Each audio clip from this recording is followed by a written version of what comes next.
Ada ya, Ada. ada Ya. halaman 2. Yang dimaksud di integrasi kurikulum itu apa kira-kira? Karena kan coba lihat di kurikulum 2013 yang terintegrasi atau sudah berganti zaman Pak Nadiem, kurikulum 2000 apa Merdeka, dan sekarang pendekatannya deep learning atau pembelajaran mendalam Prof Muti itu kan sebenarnya sudah ada di P5 PJOK itu sudah ada. Nah, yang Anda maksud di sini tuh apa? Kebaruannya apa atau yang berbeda itu apa dengan yang sudah ada di reguler pemerintah? Maksud saya, izin menjawab, Pak. Ya. Maksud saya itu memasukkan pendidikan preventif. Maksudnya itu kayak eh, guru BK itu masuk kelas mengajar gitu. Apakah selama ini guru BK nggak ngajar? Menurut saya kurang, Pak. Ya. Ya nanti coba di perdalam lagi karena saya kan berdasarkan teks dan PPT presentasi tadi. Artinya Anda mau mengintegrasikan kurikulum. Nah, kurikulum ini seperti apa? Karena kurikulum itu punya komponen banyak, ada 5 minimal.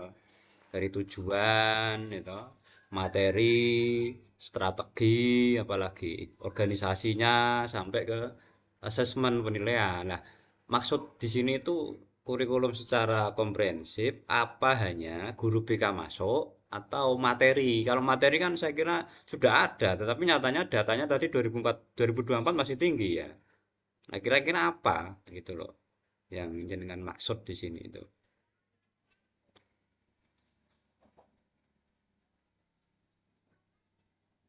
Apa kira-kira? Baik, Pak. Terima kasih masukannya. Maksud saya itu tentang materi.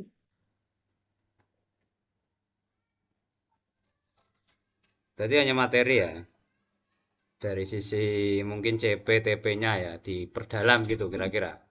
Ya harus konkret kan, ini karena tawaran esai kan harus konkret, terukur dan jelas gitu kan, tidak hanya umum. Nah, kalau umum kan nggak sama aja dong dengan yang lain kan gitu. Ya, Pak. Kemudian apa tadi, layanan konseling ini juga sudah ada, bimbingan konseling itu ada ya.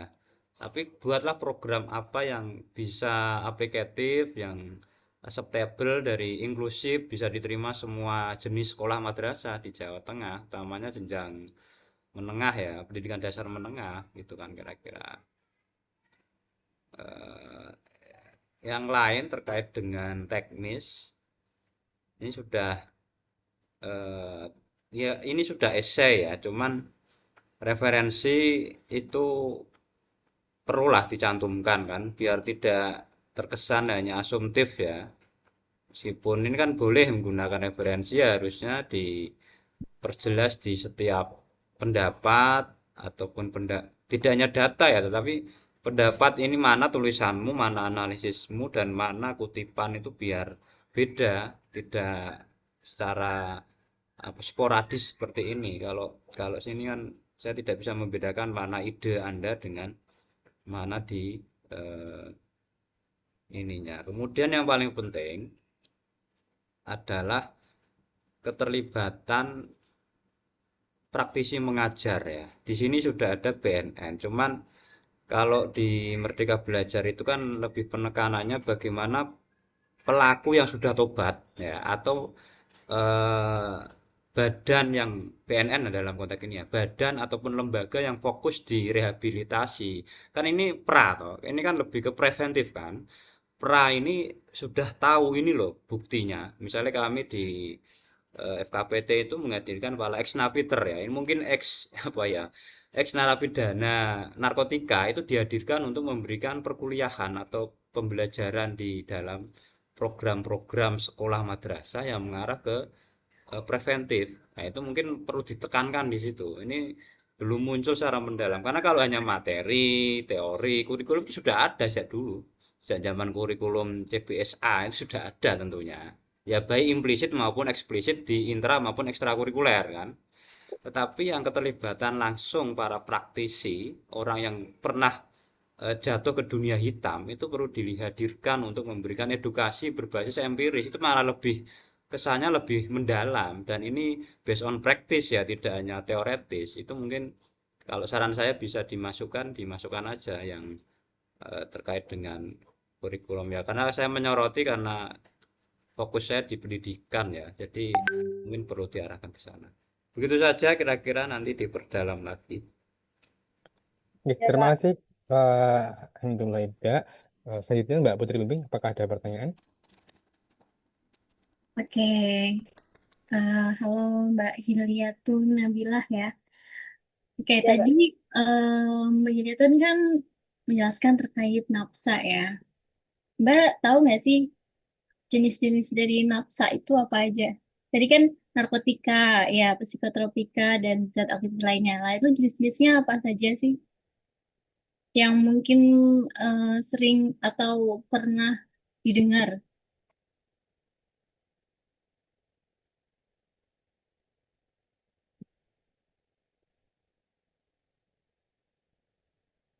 Halo, Mbak Hiliatun, Oh, ya izin menjawab rekan kita. ya. Narkotika itu seperti heroin, ganja, kokain. Oke, berarti sudah paham ya, berarti sudah pernah membaca terkait jenis-jenis narkotika gitu ya. Nah, eh, ada nggak literatur yang menjelaskan bahwa di pelajar itu kebanyakan menggunakan apa? Karena kan narkotika kita tahu bahwa narkotika itu mahal harganya ya. Ya. Lalu pernah nggak sebelumnya mencari tahu nggak kira-kira di kalangan pelajar SMP, SMA, orang tuh kebanyakan pakai apa sih?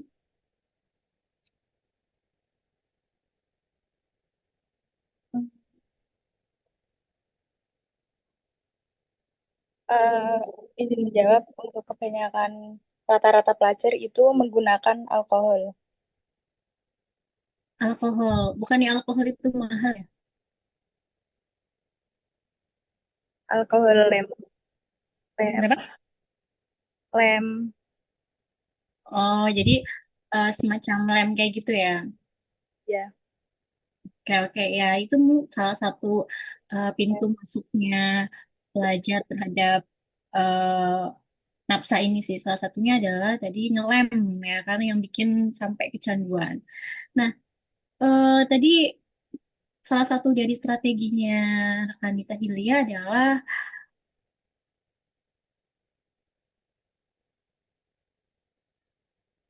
yang di lingkungan sekolah ya. Jadi melakukan apa tadi ya? Rehabilitasi berbasis sekolah gitu kan.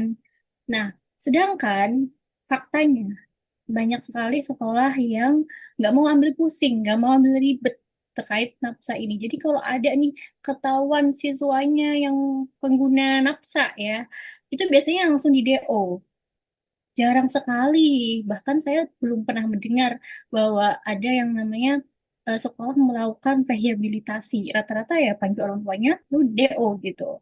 Nah, pertanyaan saya adalah terkait strategi yang tadi rekan Teh Hilya taruh rehabilitasi bagi sekolah itu, sistemnya seperti apa sih kalau boleh saya tahu eh, yang akan dilakukan kayak gimana dan apakah sudah pernah ada sekolah yang melakukan rehabilitasi terkait nafsa ini? Silakan dijawab. Izin menjawab, rehabilitas di sekolah itu bukan berarti terapi medis atau rawat inap, tapi seperti intervensi dini secara psikososial oleh guru BK, pendampingan emosional dan moral secara konsisten,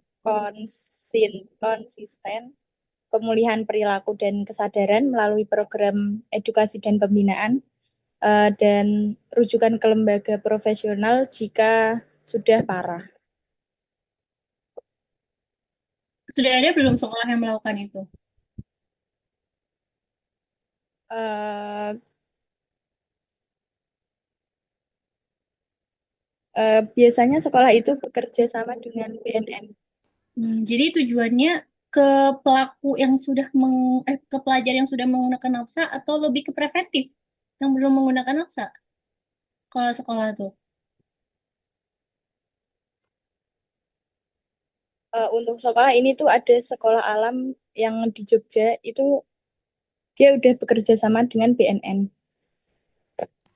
Nggak, maksud saya tadi kan terkait rehabilitasi berbasis sekolah, tadi kan ada pendampingan dilakukan oleh BK, penanaman moral gitu kan. Jadi itu kepada yang sudah pecandu narkoba atau lebih ke preventif yang belum melakukan yang belum yang pencegahan.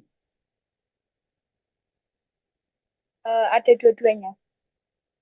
Oh, dua-duanya. Nah, kalau mungkin dua-duanya, mungkin bahasanya jangan rehabilitasi ya. Kalau rehabilitasi itu kan artinya memperbaiki yang sudah rusak gitu kan. Berarti ada seorang siswa yang udah terkecanduan banget, lalu sekolahnya memperbaiki gitu. Mungkin bahasanya lebih ke sosialisasi atau edukasi dari pihak sekolah terkait atau pendampingan pihak sekolah terkait pencegahan nafsa itu. Mungkin itu aja sih dari saya. Ya, baik rekan kita. Nanti akan saya perbaiki lagi. Oke, terima kasih rekan kita Putri Bimbing.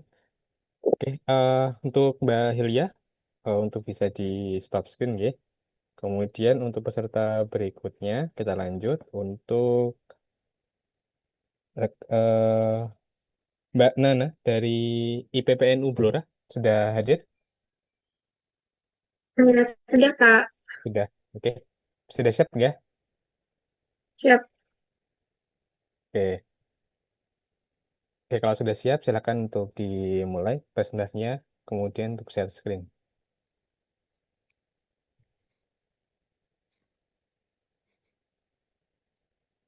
Sudah terlihat, Kak? Sudah? Oke, bisa Oke. dimulai dari sekarang ya. Sebelumnya, Assalamualaikum warahmatullahi wabarakatuh Waalaikumsalam. kepada Dewan Juri yang terhormat serta PW IPNU IPPNU Kabupaten IPNU IPPNU Jawa Tengah yang saya hormati. Sebelumnya perkenalkan saya Nana dari PC IPPNU Kabupaten Blora akan mempresentasikan esai saya yang saya beri judul Luka di Balik Prestasi. Nah, banyak yang mengira bahwa bullying hanya dialami oleh mereka yang kekurangan secara fisik dan berada dalam ekonomi rendah. Namun pada kenyataannya, siswa berprestasi pun bisa berpotensi menjadi korban. Nah, karena ini pengalaman pribadi saya, jadi saya akan bercerita tentang pengalaman pribadi saya. Nah, kenapa hal ini bisa terjadi? Yang pertama, eh, ini sudah rahasia umum sebenarnya. Kita ketahui bahwa setiap ulangan teman-teman itu selalu mengandalkan mereka yang sudah belajar gitu. Nah, di sekolahan saya pada saat itu, ketika ada orang yang pintar atau apa, ketika ditanya kok nggak mau memberikan jawaban, dia akan langsung dikucilkan. Itu yang pertama.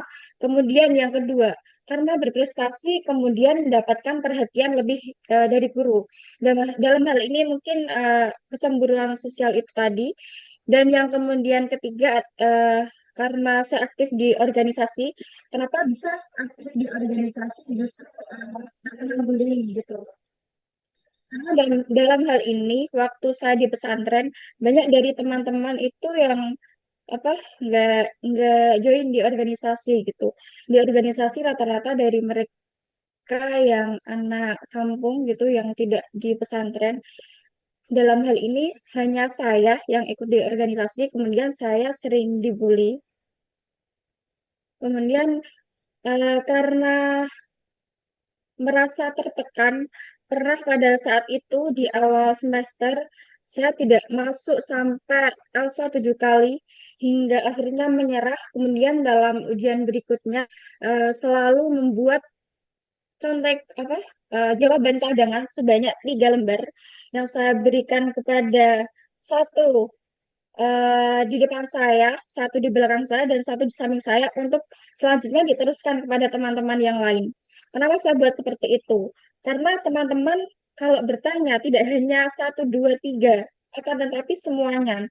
Karena lelah dan sangat mengganggu, kemudian saya melakukan hal itu.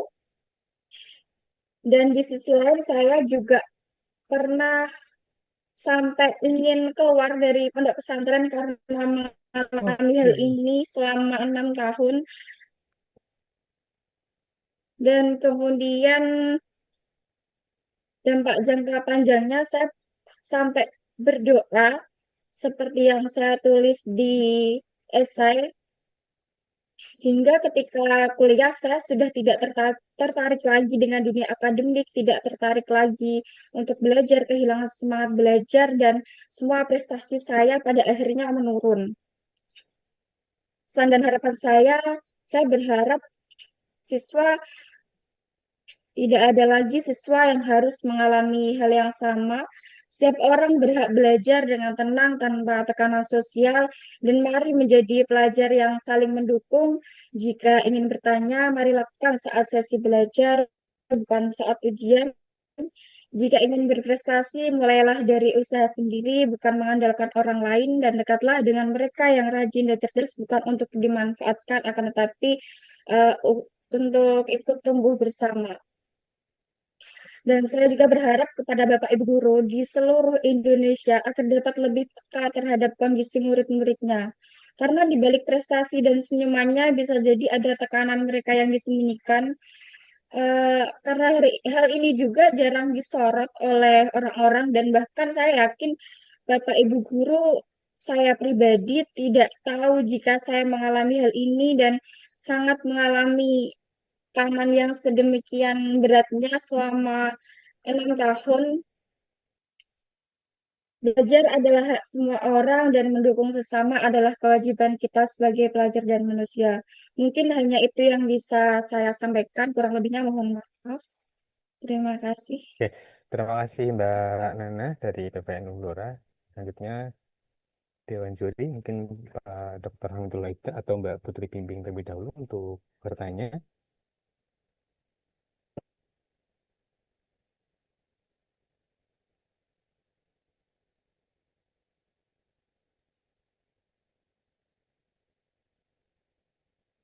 Ya, mungkin boleh saya terlebih dahulu. Oke, Nana. Jadi Nana, kamu adalah seorang penyintas ya, berarti ya, penyintas dari bullying ya. Iya, Oke. iya, Sebelumnya keren banget sudah melewati proses yang begitu panjang pasti ya, sampai bisa menuliskannya, mencurahkannya dalam esai kamu, gitu ya. Oke, mungkin aku sedikit komentar sedikit di presentasinya dulu. Tadi sayang banget ya, kenapa nggak di share screen yang besar gitu? lupa Kak. Iya, jadi kan Ya, grogi sih. lagi ya. Baru sadar setelah selesai.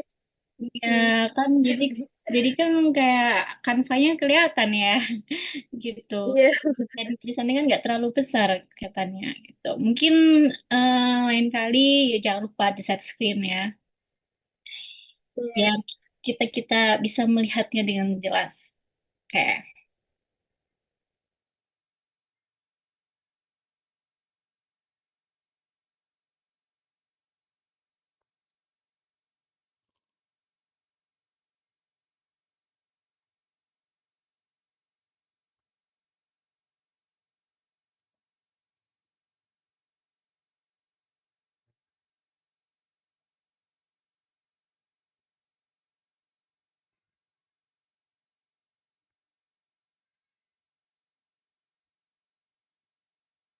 Nyalain lagi. Ayo.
dilanjutkan Recording lagi in di bulan progress. Oktober nanti.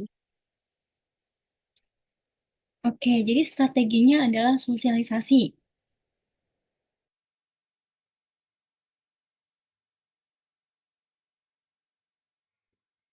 Yes. Belum Kak. Ya, mungkin itu bisa ditambahkan ya. Jadi di ISA Oke. itu selain kamu menjelaskan permasalahannya atau kita bilang latar belakang atau pendahuluan, nah ada yang namanya lalu apa nih strateginya gitu. Saya pas baca jadi kayak novel akhirnya. Ya apa habis itu apa strateginya apa gitu. Terhanyut gitu, bukan kayak baca isai akhirnya. Gini itu aja sih saran dari saya ya. Saya Ya, terima kembalikan kasih Kak. kepada moderator. Oke, terima kasih sarannya Mbak Putri. Selanjutnya untuk Pak Hamidullah Ibda. Ye, Mbak Nana. Aslinya Bloranya mana Iya ini? Pak. Saya di Tunjungan Pak. Loh, tunjukannya mana? Keser. Mana? Keser. Geser. Kalau dari Tambarrejo jauh enggak? Iya. Dekat? Mana Pak? Tambahrejo. Ya.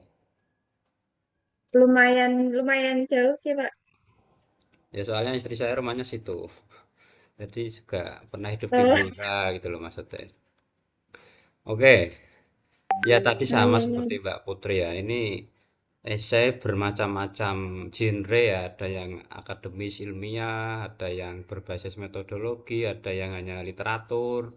Ini beda. Bedanya Anda mempunyai potensi untuk storytelling ya. Bagaimana membuat Iya esai Pak. tapi esai populer gitu loh kira-kira.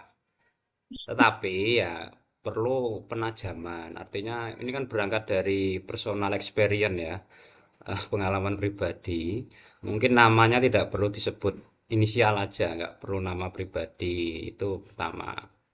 Kalau misalnya namanya hanya That's All Nana ya, gitu misalnya. Yang kedua, dalam sebuah penulisan itu berlaku hukum deduktif induktif, umum khusus atau khusus umum. Jadi generalisasi dari cerita panjenengan itu bisa diperluas dalam konteks global dan nanti didukung dengan data, referensi teori ataupun sebuah best practice yang sudah diadopsi oleh publik. Tidak hanya sekadar sosialisasi tapi bisa internalisasi dari namanya parenting di dalam rumah tangga, terus ketertiban di dalam sekolah madrasah dan seterusnya itu yang belum tampak sehingga terkesan ini hanya menunjukkan masalah. Solusinya hanya sedikit sekali. Tadi saya membaca, ya saya belajar esai hampir 4 tahunan ini ya. Dulu memang lebih ke opini, lebih ke berita, artikel ilmiah. Tetapi belajar esai coba nanti di Melora kan banyak esais luar biasa ya. Ada Pram, Pak Sos, ada Tirto kan dari Blora semua. Nah, nanti bisa dirujuk ke sana atau mau Zinhai, Cak Non atau Bandung Mawardi nanti model-model esainya seperti itu. Tetapi dari generalisasi bersifat personal itu nanti bisa diterima publik. Jadi tidak sebatas kayak cerita klise ataupun membaca cerpen biasa gitu. Tapi ya nggak apa-apa, ciri khas kamu tetap dipertahankan, hanya dipilih ini mau saya deduktifkan apa induktifkan. Ya, karena dari penyajian yang kaku itu bisa akan lebih mendalami masuk ke dalam cerita itu berempati tetapi solusinya karena ini kan lomba ya beda hanya nulis bebas di blog ataupun di buku itu bebas gitu kira-kira tapi secara umum substansinya tadi sudah dikerucutkan Mbak Putri intinya perlu solusi yang aplikatif dan juga sesuai dengan konteks deduktif atau induktif yang Anda pilih karena kan tidak mungkin semua orang mengalami kayak panjenengan sehingga nanti pembaca oh ini tuh berangkat dari personal problem masuk ternyata di konteks sosial sama nih ternyata orang yang jadi korban itu gini gini gini tapi untuk identitas perlu dibuang aja cukup nama inisial atau nama yang lain jadi seolah-olah itu bukan Anda gitu loh jadi jangan terlalu curhat karena nulis itu ada unsur curhatnya tetapi bagaimana curhatan itu ilmiah akademis dan bisa diterima publik tidak hanya pembacanya segmen tertentu saja kalau ini pelajar ya bahasanya disesuaikan dengan segmentasi pelajar. Itu kira-kira tambahannya. Semangat ya, sukses selalu. Ya, izin menjawab, izin menjawab ya Pak. Ini bukan nama asli saya.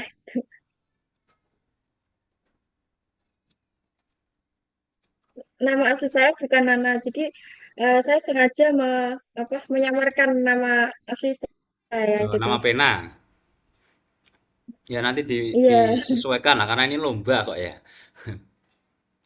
iya Pak. Terima kasih. Oke, sudah Pak Dokter Hamidul Hibda.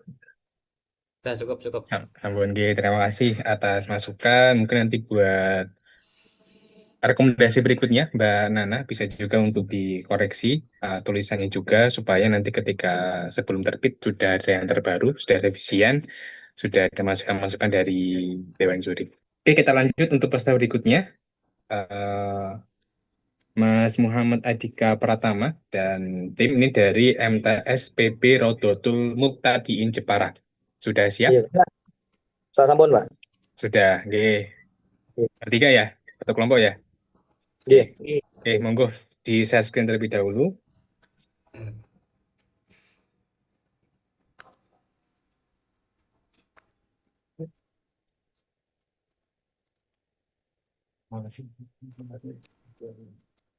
Oke, sudah.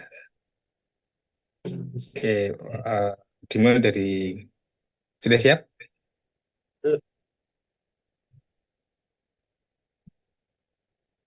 Sudah siap, Pak. Oke, oke dimulai dari sekarang. Ketika layar menjadi candu dan keberuntungan diklik tanpa logika, pelan-pelan ilmu kehilangan makna dan akal kehilangan arah. Assalamualaikum warahmatullahi wabarakatuh. Judi online menyebabkan maksiat. Lebih baik kita saling berkontribusi. Selamat pagi Dewan Juri yang terhormat. Izinkan kami menyampaikan gagasan ini. Sebelumnya, perkenalkan, saya Aska Maulana Berdana. Saya Muhammad Adhika Pratama. Dan saya Ahmad Farundar Arafik. Kami dari MTS PB Rodotul Muktadiin Balikambang Jepara akan mempresentasikan esai kami yang berjudul Kognisi yang terdisrupsi, judi digital, dan hilangnya akademik Gen Z. Adapun pokok pembahasan kami terdiri atas 7 poin. Yang pertama, pendahuluan tentang disrupsi digital pada Gen Z. Yang kedua, karakteristik Gen Z di era digital. Yang ketiga, fenomena judi online di kalangan remaja. Yang keempat, pengaruh judi online terhadap kognisi dan prestasi akademik. Yang kelima, dampak psikososial judi online terhadap Gen Z. Yang keenam, upaya mitigasi, yaitu solusi untuk generasi Z. Dan yang terakhir, penutup, menuju generasi Z yang tangguh dan bijak. Dewan Juri yang terhormat, bisa kita ketahui bersama, digitalisasi telah meraba hampir seluruh aspek kehidupan manusia, termasuk pendidikan. Gen Z yang lahir antara pertengahan 1990-an hingga awal 2010-an tumbuh dalam lingkungan yang syarat teknologi digital. Teknologi bukan hanya memudahkan akses informasi dan hiburan, tetapi juga membawa tantangan serius seperti munculnya fenomena judi online di kalangan remaja. Kemudahan ini beriringan dengan resiko-resiko yang memengaruhi perkembangan akademik dan karakter mereka.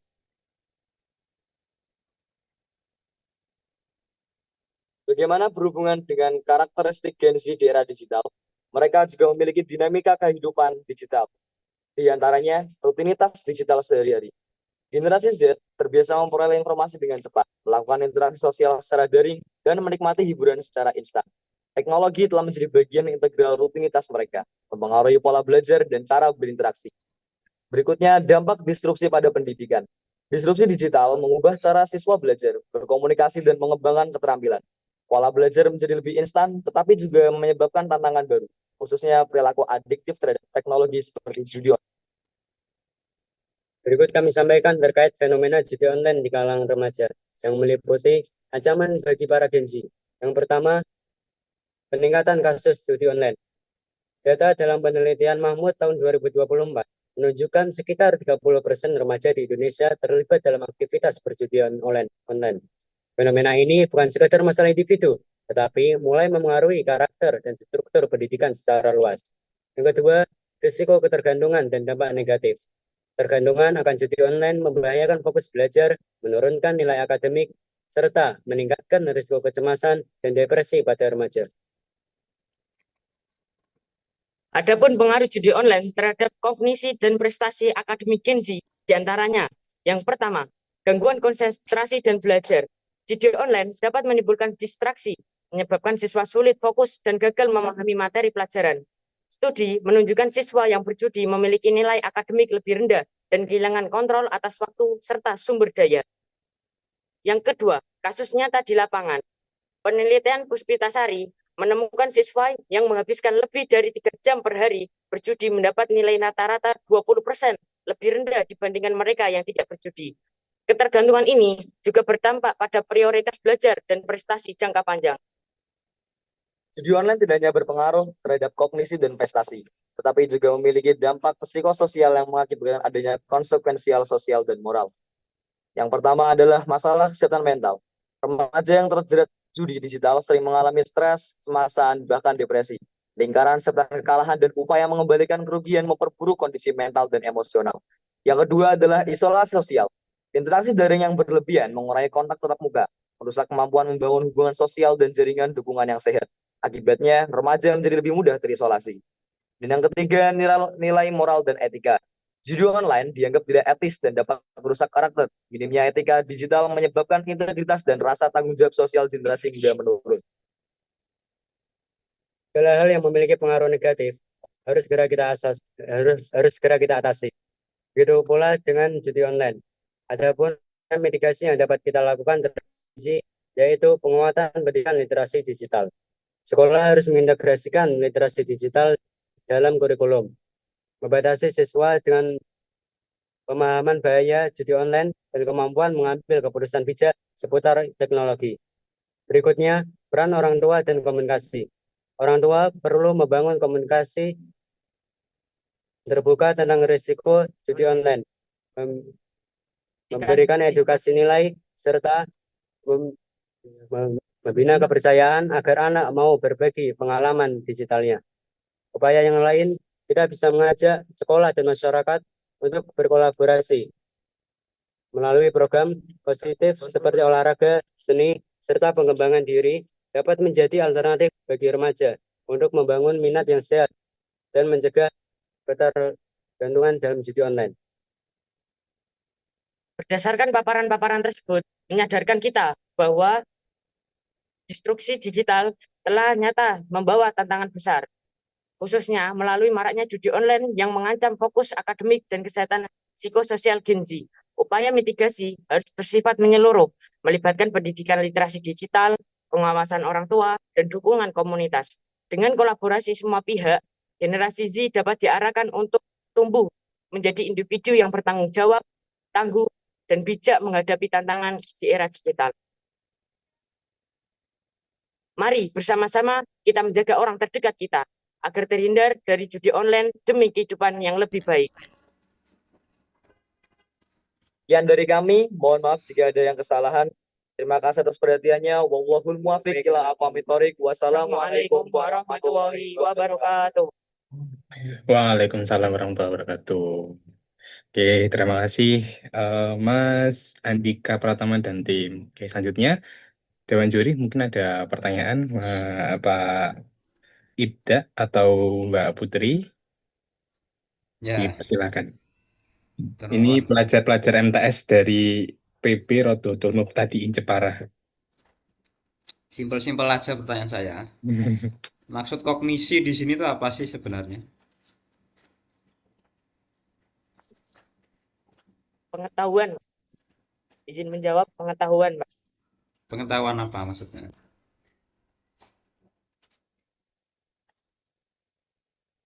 Kecerdasan, Pak. Kecerdasan Pengetahuan artifisial kecerdasan. tadi, intelligence ya. Iya. Ya, oke. Berarti orang berjudi itu nggak punya pengetahuan apa gimana? Orang yang berjudi mungkin sebenarnya memiliki pengetahuan terhadap bahaya judi online tersebut, tapi mereka memang mungkin sedang dalam lingkup mungkin lagi terpaksa atau mungkin gimana, jadinya mereka pun mencoba judi online dan kemudian mereka keterusan berkecanduan. Hmm. Terus terdisrupsi. Maksudnya disruption itu maksudnya apa? Perubahan, Pak. Perubahan. Benar. Oke, perubahan digital. Coba nanti dibaca yang bukunya ini ya. Klaus Schwab ya. Revolusi Industri 4.0 itu. Itu saya nulis buku dengan Pak Farid, wakil dekan UNES itu tentang literasi data ya. Literasi baru, sorry. New literasi, literasi data, literasi teknologi, dan literasi manusia. Jadi kata disruption, disrupsi itu tercerabut sebenarnya. Bukan apa, tadi yang disebutkan tadi. Mungkin definisinya itu ya. Kemudian di sini kan Anda nulis judi digital. Kenapa judi digital? Bedanya dengan judi online apa? Sama, Pak. Sama. Cuma Pasti perbedaan beda, katanya, beda Pak. istilah kok. Digital dengan online sama? Hampir menyamai. Menyamai ya. Oke, nanti terminologinya dipastikan saja apakah sama antara judi online, slot, apa tadi istilahnya. Karena setiap definisi di dalam digital itu nanti irisannya dengan pilar di Kominfo ya tentang literasi digital, terus kemudian kompetensi digital, etika digital, keamanan digital, apalagi satunya ya budaya digital, digital culture. Ya, itu nanti irisannya dengan itu. Nah, Anda kan ini dari MTS dan pesantren, tetapi belum ada sentuhan pendidikan karakter pesantren. Islamnya nggak ada sama sekali. Kenapa? Apakah Islam tidak bisa memberi solusi dari judi online atau judi digital? Bisa, Pak. Nah, kenapa nggak Karena disampaikan?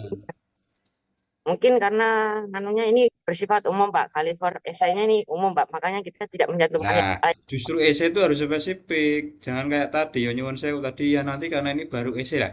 Ini kan lomba, harusnya disampaikan, dideliver gitu loh. Jadi itu penekanannya di situ. Lah nanti kalau mau dispesifikkan revisi mungkin ya. Jadi kecirian jenengan sebagai santri dari pesantren atau dari murid MTS ini agar tampak gitu kira-kira. Iya, Pak. Nah, solusinya upaya mitigasi saya baca ada tiga dan dipresentasikan juga ada tiga ya. Ada pendidikan literasi digital, peran orang tua dan komunikasi dan kolaborasi ya. Nah, kira-kira ini itu mitigasi dalam konteks preventif atau mitigasi dalam konteks sistem. Karena ngomong judi online itu sebenarnya kan kayak lingkaran setan ya.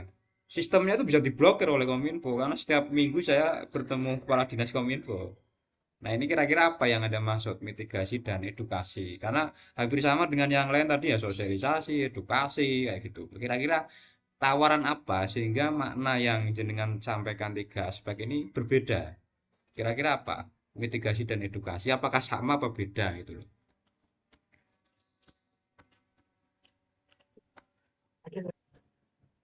Kalau mitigasi itu pencegahan, Pak. Pencegahan Mm-mm. terhadap judi digital atau judi online. Kalau edukasi, Untuk edukasi mungkin bisa penanganan penanganan pendidikan. Penanganan pendidikan dan upaya pendidikan melalui literasi digital. ini melalui apa nanti? Kamu kan Melalui sosialisasi bersama, Pak.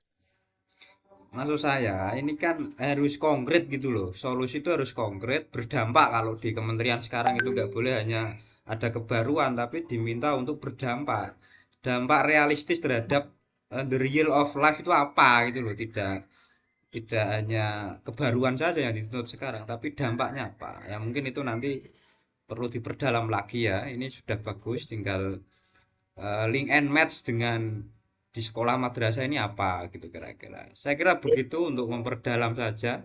Terima kasih, sukses selalu ya. Ya, terima kasih Pak Dr. Amitullah Ibda, masukannya luar biasa. Ini peserta di level MTS ini luar biasa, sudah berani buat esai, berani presentasi juga. Jarang-jarang siswa MTS ini berani untuk apa namanya menulis dan juga mempresentasikan hasil esainya. Oke, berikutnya Mbak Putri Bimbing, mungkin ada pertanyaan atau ada saran untuk Mas Prima Andika Pratama dan tim. Monggo, Oke, silakan. mungkin kalau pertanyaan tadi sudah disampaikan oleh Pak Dokter ya. Kalau saya mungkin saran aja sih buat teman-teman pelajar MTS.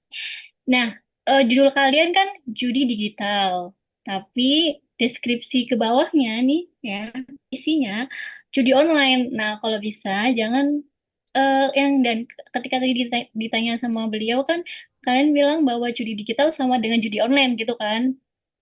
Iya. Nah, seharusnya itu disamakan persepsinya.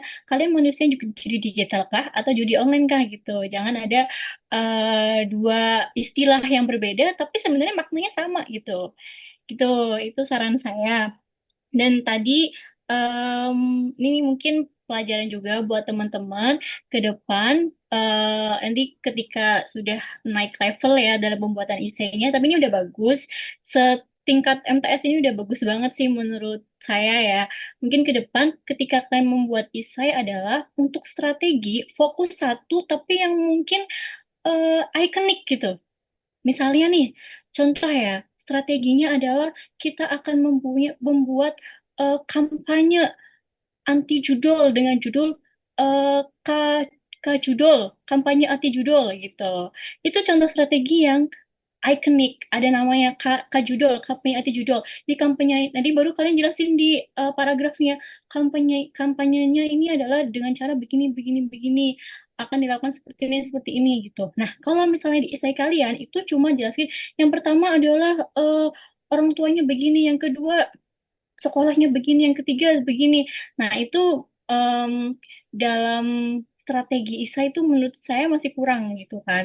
Belum ada sesuatu yang ditonjolkan gitu. Itu sih mungkin saran dari saya untuk perbaikan ke depan. Terima Terima kasih kasih Kak atas atas sarannya. Oke, terima kasih Mbak Putri Bimbing. Oke, sudah selesai nggih, Mas Andika Pratama dan tim. Oke, Selanjutnya kita beralih kami untuk ke peserta berikutnya, yakni Mas Prima Agustian dari SMA Negeri 1 Cilacap. Apakah sudah siap?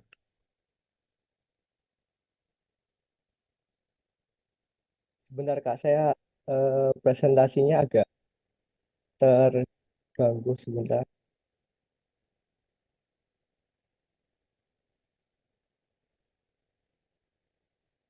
Sebentar Kak.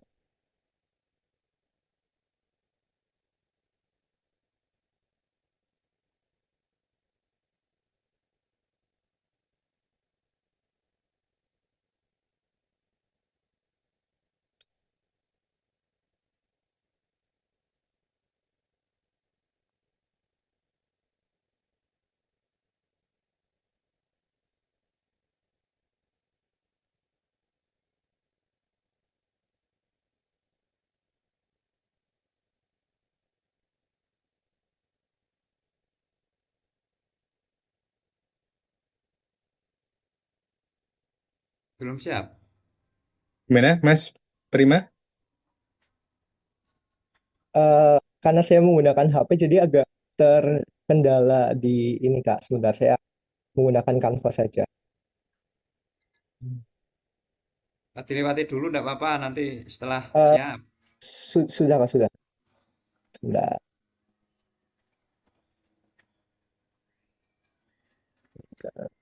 Eh,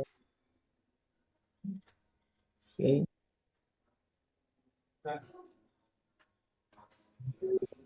Apakah sudah terlihat?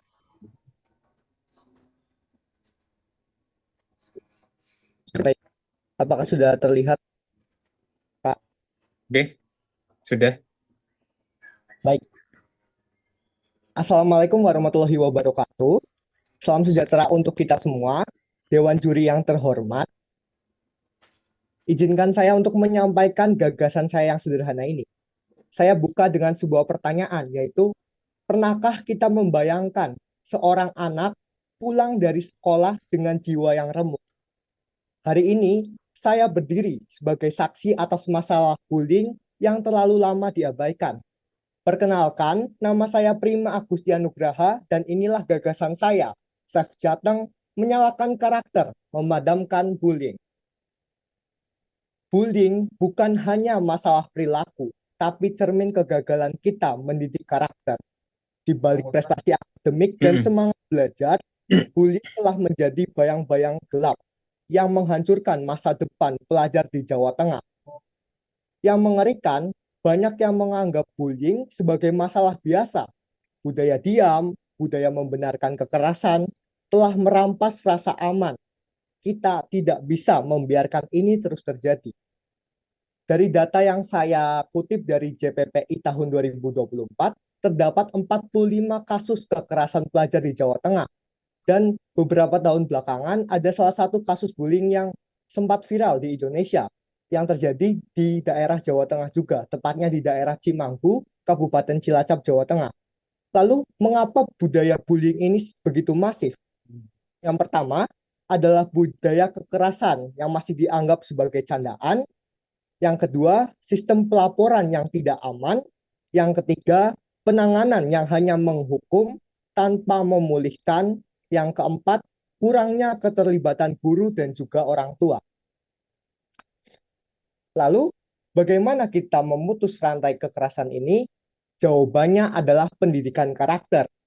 Pendidikan karakter tidak hanya diajarkan, tetapi diteladankan, dibiasakan, dan juga ditumbuhkan.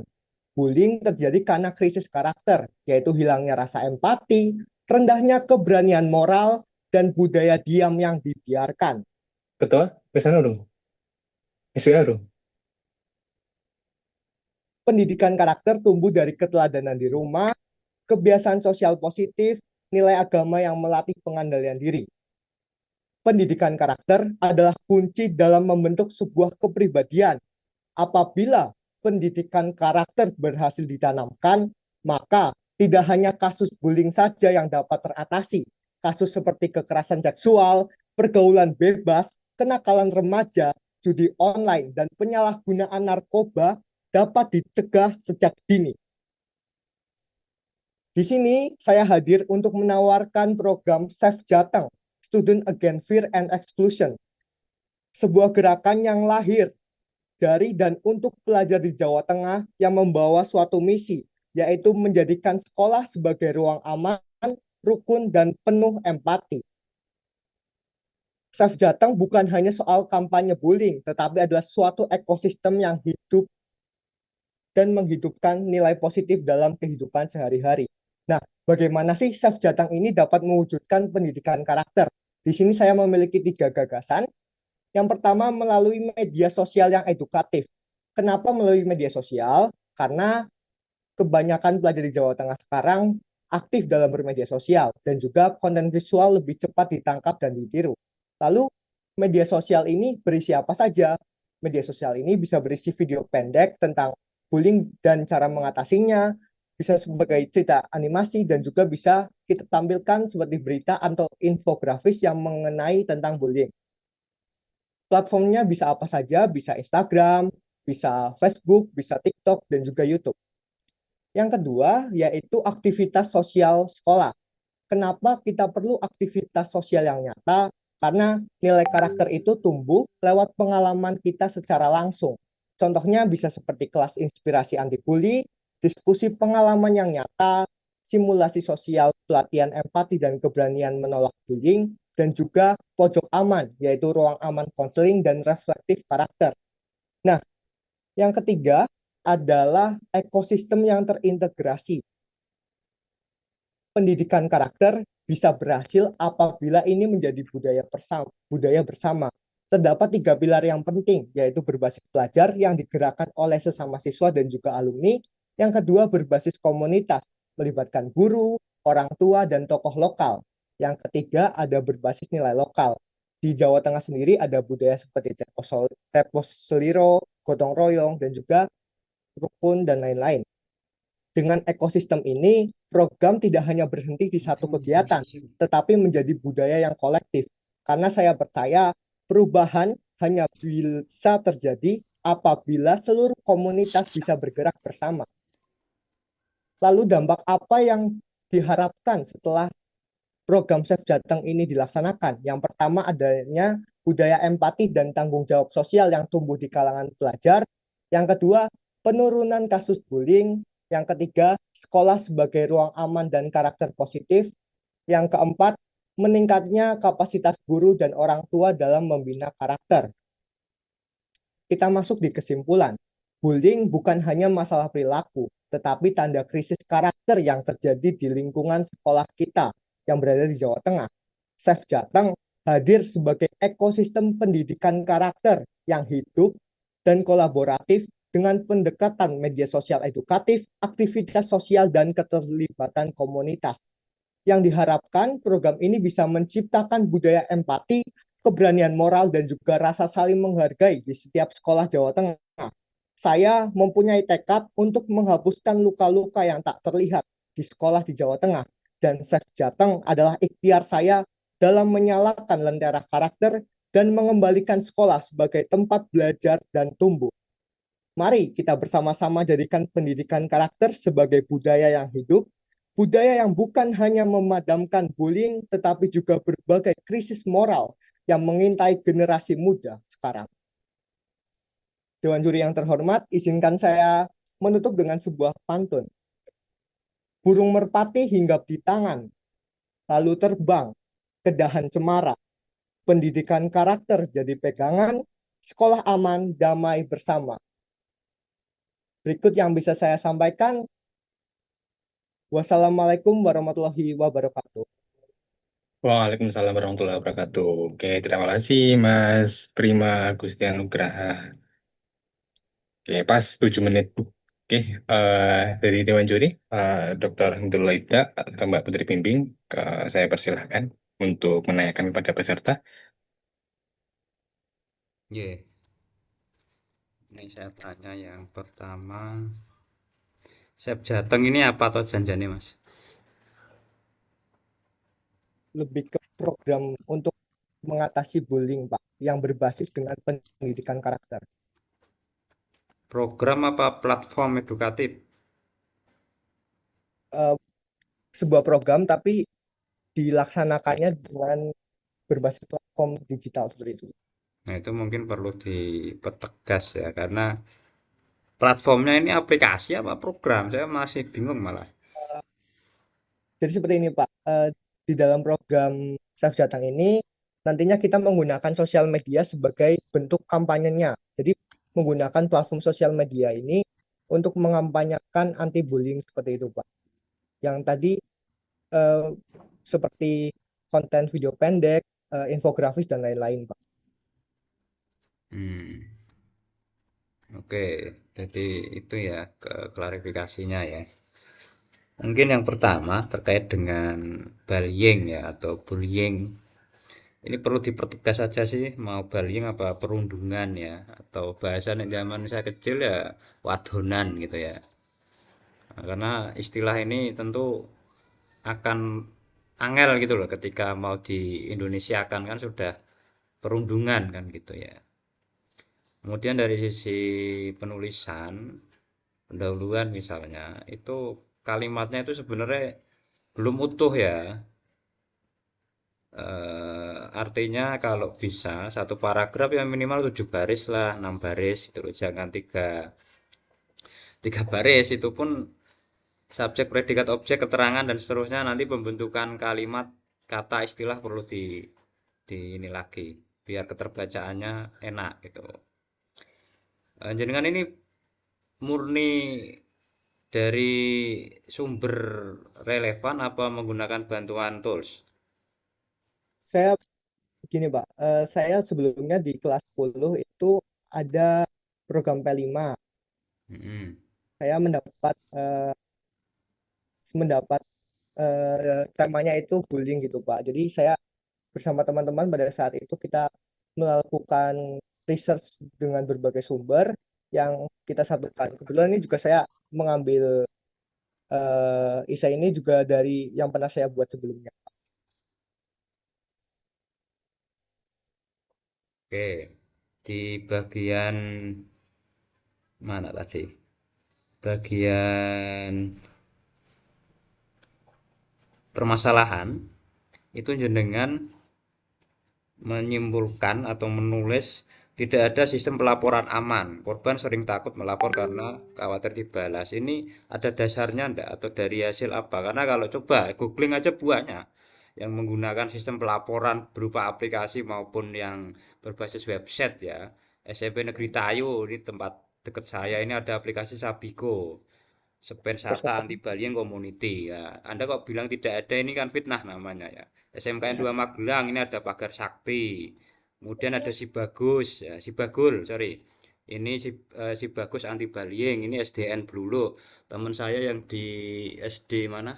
Di ini dekat Gunung Pati itu kemarin juara 2023 itu juara satu juga menggunakan laporan anti bullying di tingkat SD. Nah, ini kan seolah-olah jenengan tuh hanya klaim gitu loh, tidak ada data gitu ya. Nanti perlu katanya riset. Kalau riset kan berarti dari lapangan, baik riset lapangan maupun riset literatur gitu loh. Jadi hati-hati kalau ngomong ngeklaim ini tidak ada referensinya kan dituntut orang nanti repot ini. Ya maksudnya harus ada data gitu loh. Itu kira-kira Izinkan saya apalagi ya. Gimana, ada respon enggak? sebenarnya saat itu kami wawancara dengan teman-teman yang pernah terdampak dengan bullying tersebut, Pak. Jadi eh, ada teman kami yang terkena bullying, lalu dia ini mendapatkan ancaman dari si pelaku tersebut. Jadi dia ingin melaporkan misalnya ke Dewan Guru, bisa ke guru BK, cuman dia ini mendapatkan sebuah ancaman dari pelaku bullying tersebut. Jadi mengalami rasa ketakutan yang tidak aman begitu loh. Lah ya artinya kan narasinya harusnya gitu. Itu pun harus disebut berdasarkan hasil riset, studi atau hasil wawancara yang itu mewakili responden. Nah, kalau ini kan tidak ada sistem pelaporan aman kan berarti Anda mengeneralisasi tidak ada gitu loh. Padahal ada banyak tadi saya sebutkan kan. Itu yang saya ketahui saja, belum lagi yang riset-riset di Jawa Tengah saja banyak sekali teman-teman saya banyak guru dan praktisi soalnya. Jadi itu aja jangan ngeklaim ya kalau klaim kan enggak nanti dibantahkan dengan data yang sudah karena ini kan bisa open access semua orang bisa mengakses masa orang sih aplikasi yang aman pasti ada tadi saya sebutkan ada 4 atau 5 begitu kira-kira nanti bisa dipertajam dan diperbaiki matur nuwun sukses selalu. Oke, terima kasih Pak Dr. Hamidul Hidayat atas rekomendasinya. Nanti Mas Prima bisa untuk diperbaiki nggih, untuk esainya. Kemudian Mbak Putri Pimpin mungkin ada masukan, ada saran, ada pertanyaan terkait sama dengan Mas Prima Agusti Anugraha. Saya persilakan. Oke, Mas Prima. Em, dari esainya, tadi kan untuk penulisan sudah dikomentari sama Pak Dokter ya. Terkait strateginya nih yang jadi yang saya baca itu udah bagus sih, sudah ada sesuatu yang Mas Prima bawa, yaitu Safe Jateng, Student Against Fear and Exclusion. Nah, cuman memang apa namanya yang dilakukan oleh Safe Jateng itu sebenarnya masih as usual ya. Ada pendidikan kreatif berbasis media sosial, pendidikan kreatif melalui aktivitas sosial di sekolah, kelas ini, kelas itu. Nah, dari beberapa yang sudah dijelaskan ya, ada beberapa safe chatting ini, ada ini. Kira-kira nih dari Mas Prima, mana sih strategi yang paling menonjol atau paling berperan penting menurut Mas Prima yang realistis untuk dilaksanakan dalam hal mencegah bullying? Baik, izinkan saya untuk menjawab. Yang paling penting adalah adanya ekosistem yang terintegrasi secara bersama tersebut, di mana sebagai pelajar mempunyai peran untuk bisa, misalnya temannya ada yang terkena bullying, si pelajar ini bisa membelanya atau misalnya bisa melindungi korban. Lalu dari guru dan juga orang tua yang memberikan pendidikan kepada anaknya untuk tidak melakukan bullying seperti itu. Dan juga apabila kita bersama-sama menjalankannya dengan terintegrasi, nantinya program ini bisa terjalin dengan baik yang bisa menghapuskan kasus bullying tersebut. Oke, jadi yang paling penting adalah Save Jateng as a ekosistem pendidikan karakter yang terintegrasi ya antara pelajar, komunitas, dan teknologi dan nilai lokal, gitu ya. Nah, mungkin saran saya ke depan, boleh tuh, kan sudah ada namanya nih, nama programnya adalah Save Jateng. Nah, penjelasannya, jangan terlalu banyak, Save Jateng ini akan dilakukan ini, lakukan itu, lakukan ini.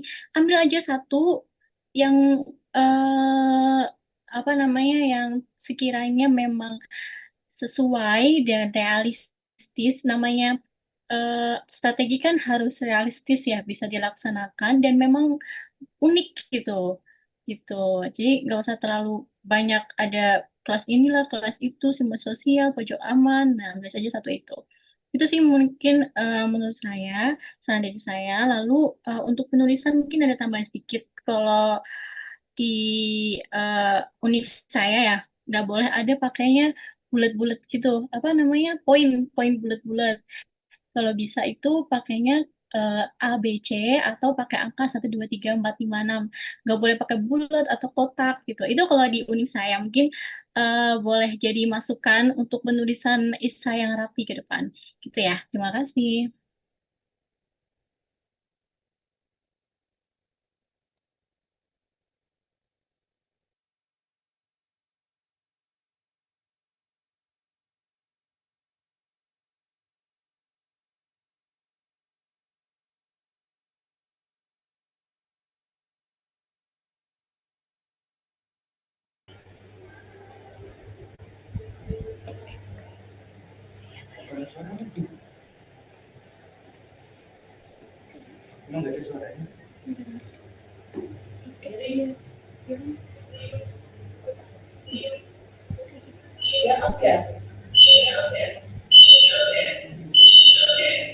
Sudah siap?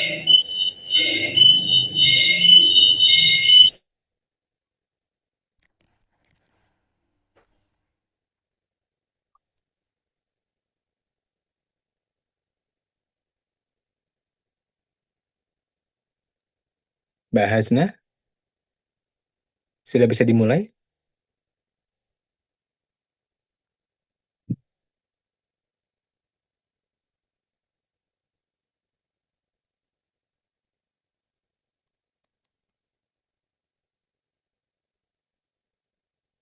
Sinyal ya? Halo, Mbak Hasna?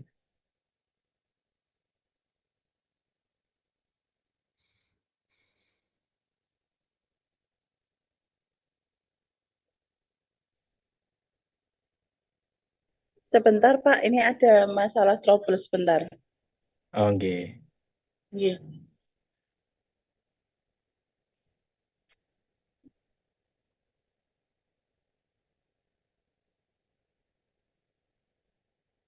Sama sedang persiapkan PowerPoint-nya, Pak. Sekedap.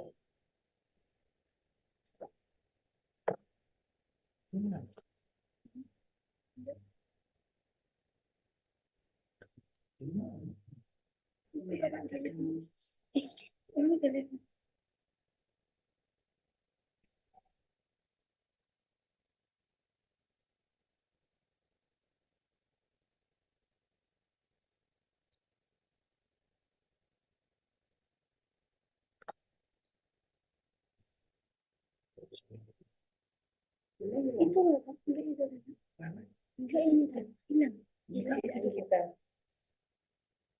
Kita kan. Bukan. Sudah siap? Mohon ditunggu Pak sebentar. Ini ada kesalahan. Sebentar, Pak. Oke. Mohon maaf ya, Pak ya.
Assalamualaikum warahmatullahi wabarakatuh.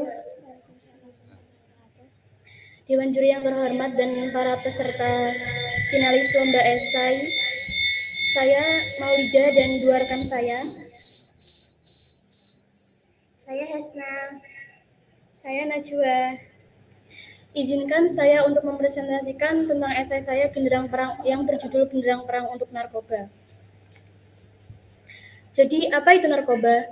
Narkoba sendiri merupakan akronim dari 3 kata, yakni narkotika, psikotropika, dan zat adiktif. Selain narkotika, memiliki istilah lain yaitu napsa. Obat-obatan terlarang ini biasanya digunakan untuk penenang saraf dan menghilangkan rasa sakit. Obat-obatan terlarang ini biasanya disalahgunakan oleh para remaja di usia sekolah pada saat ini. Jenis-jenis narkoba. Jenis-jenis narkoba dibagi menjadi 3 golongan, yaitu narkotika golongan 1, golongan 2, dan golongan 3. Golongan 1 yaitu opium mentah, tanaman koka, daun koka, kokain mentah, heroin, metamfetamina, dan tanaman ganja. Narkotika golongan 2 yaitu egonina, morfin, metobromida, dan morfina. Narkotika golongan 3 yaitu etilmorfina, kodeina, polkodina, dan propiram. Narkoba memiliki dampak negatif dan positif. Dampak positifnya yaitu bisa menjadi di bidang medis untuk menenangkan pasien tetapi memiliki efek samping yang ringan. Seperti contohnya, pasien menjadi halusinasi. Dan dampak negatifnya dapat merusak saraf neuropatin yaitu cedera pada satu atau lebih saraf tepi. Dan pasien akan mengalami gejala kesemutan dan mati rasa. Faktor narkoba bisa disebabkan oleh ekonomi dan sosial. Biasanya individu yang dilanda kemiskinan dan pengangguran. Yang kedua yaitu faktor lingkungan yang disebabkan karena adanya tekanan dari teman sebaya atau kelompok sosial untuk kita bisa mencoba narkoba. Penanggulangan narkoba. Kita bisa menanggulangi narkoba dengan cara menindak dan memberantas penyalahgunaan narkoba melalui jalur hukum dan berdasarkan hukum. Yang kedua, kita bisa melakukan tindakan preventatif dilakukan dengan cara memberikan edukasi dan wawasan kepada masyarakat agar mereka memahami tentang bahaya dan dampak-dampak narkotika. Yang ketiga, tindakan ini sebagai upaya pemulihan kesehatan jiwa dan raga yang ditunjukkan kepada penderita narkoba yang telah lama menjalani program kuratif. Kesimpulan yang kita dapat adalah penyalahgunaan narkotika bagi pemuda penerus bangsa sangat berbahaya dan narkoba mengandung kandungan zat-zat adiktif yang dapat merusak syaraf. Oleh sebab itu, kita sebagai pemuda penerus bangsa atau masyarakat Indonesia harus tetap waspada akan adanya narkoba, agar pemuda bangsa tidak terjerat kecanduan nafsa dan menghancurkan cita-cita besar bangsa. Sekian dari saya. Wassalamualaikum warahmatullahi wabarakatuh.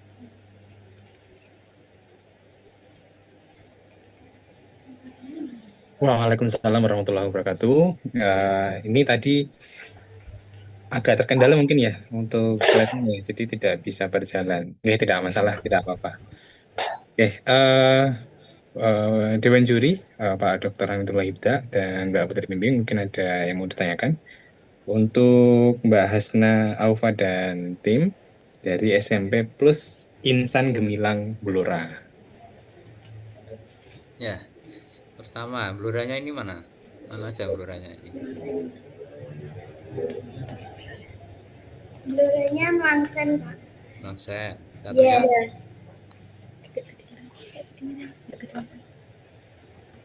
Santai aja, gak usah dijawab. Mangsen terus. Gimana Pak? Mangsen semua. Iya, ada yang randu, Pak. Randu Plato. Iya, Pak. Ya, ini. Di esai tadi kan judulnya Genderang ya, bukan benderang toh. Genderang. Iya. Nah, kalau saya sebagai pembaca, genderang itu semacam gerakan, usaha atau model atau strategi gitu ya. Lah, tapi saya membaca ini genderangnya itu di mana? Karena ini genderang perang, kan ada usaha, model atau gerakan untuk memerangi lah. Genderang Anda ini apa gitu kira-kira? Izinkan kami untuk berdiskusi.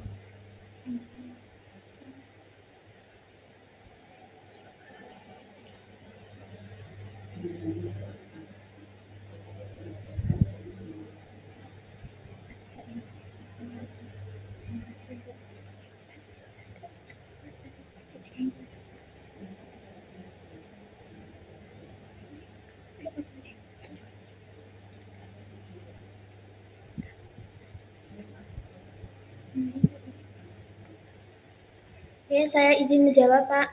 Jadi di sini kan kami juga berbasis boarding. Jadi cara kita untuk menanggulanginya itu dengan cara setiap bulan itu adanya pengecekan di lingkungan sekitar, tidak adanya narkoba dan yang bahan-bahan yang berbahaya. Jadinya kita adakan 1 bulan itu sekali untuk pengecekannya, Pak. Di artikel di EC tidak saya temukan itu.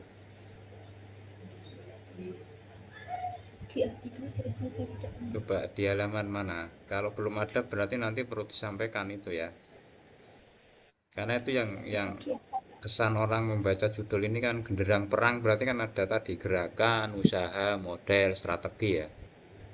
Nah, nanti tolong di deliver, disampaikan di tulisannya. Kemudian yang berikutnya, yang kedua, mungkin ini pertanyaan nggak mutu ya. Jumlah paragraf di tulisan Anda berapa? Nggak hafal?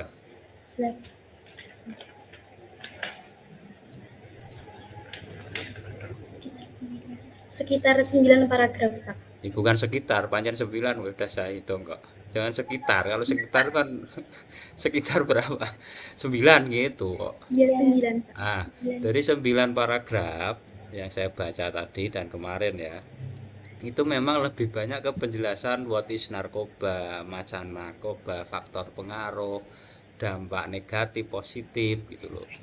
Jadi belum ada genderang perangnya, itu nggak tampak sama sekali, sehingga artikel ini judulnya itu harusnya konsep narkoba, jenis dan pengaruh gitu harusnya, jangan genderang gitu ya. Artinya judul dengan isi harus kompatibel, nyambung, tidak paradoks gitu ya. Nanti tolong dipertegas.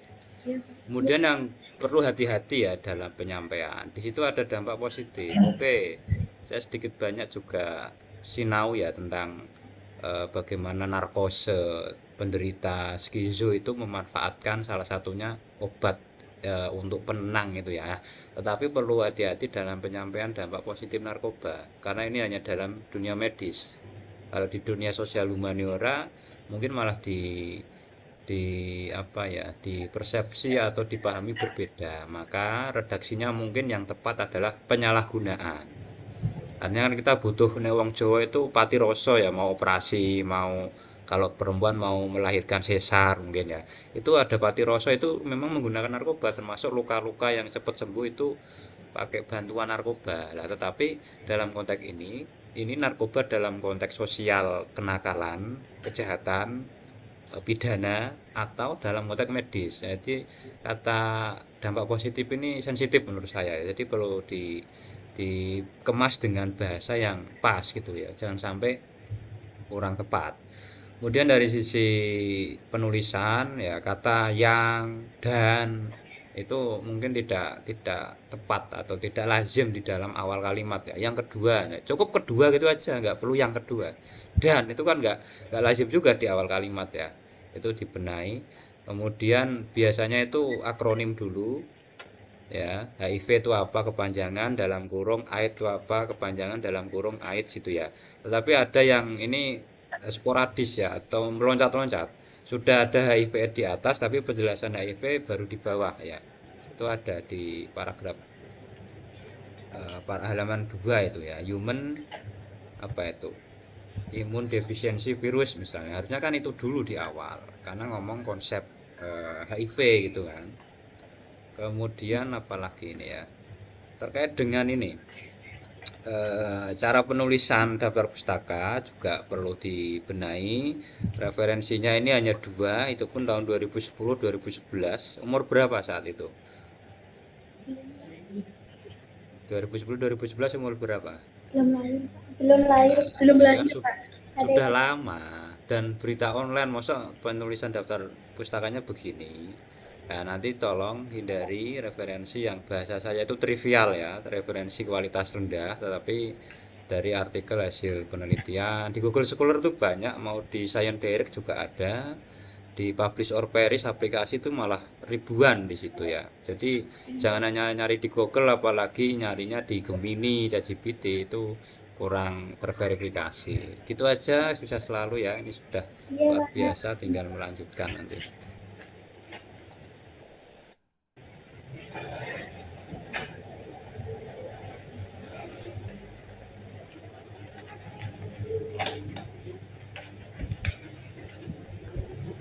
Oke, mungkin dari saya,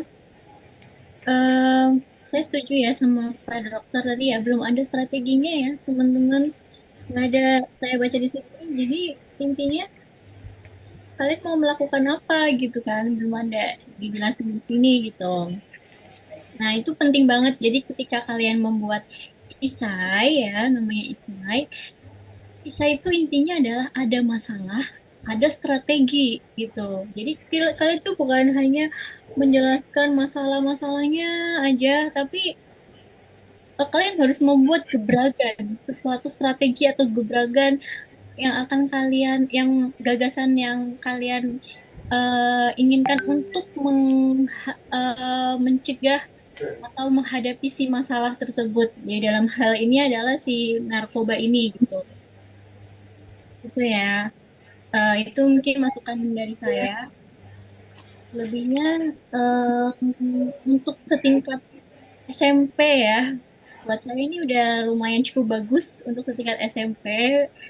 Nah, mungkin kalian tahu Google Google Scholar setingkat SMP udah diajarin Scholar belum sih? Sudah. Ya. Oh, udah bagus nih berarti. Nah, itu jadi tadi ya sudah jelas sama Pak Dokter bahwa ada yang namanya, kita ada website namanya Google Scholar.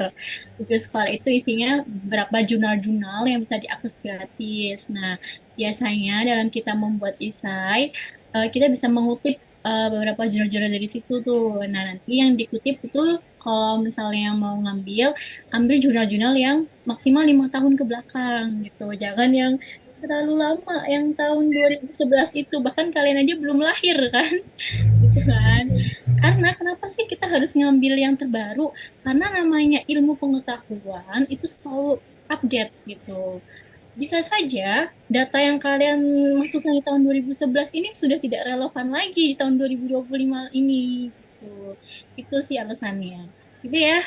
Hasna, Najwa, Maulida, itu aja jadi saya. Nah, terima kasih. Oke, terima kasih Mbak Putri Bimbing sama Pak Dr. Hamidul Haida. Oke, selamat ya untuk Mbak Hasna, Aufa, dan rekan-rekan sudah presentasi ya. Ya, Pak. Jadi sudah selesai semua presentasi untuk kategori pelajar. Nanti bisa untuk live Zoom, atau kalau mau mengikuti nanti di sesi kedua juga tidak masalah untuk sesi peserta yang umum. Kemudian ini kita break terlebih dahulu sampai pukul 1. Nanti kita lanjut kembali sama di pukul 1 untuk kategori umum. Oke. Sekian, kami tutup terlebih dahulu untuk sesi pelajar. Terima kasih atas partisipasi dan juga waktu yang diberikan, yang sudah dipaparkan oleh rekan-rekan dari peserta kategori pelajar. Kami tutup. Assalamualaikum warahmatullahi wabarakatuh. Recording stopped.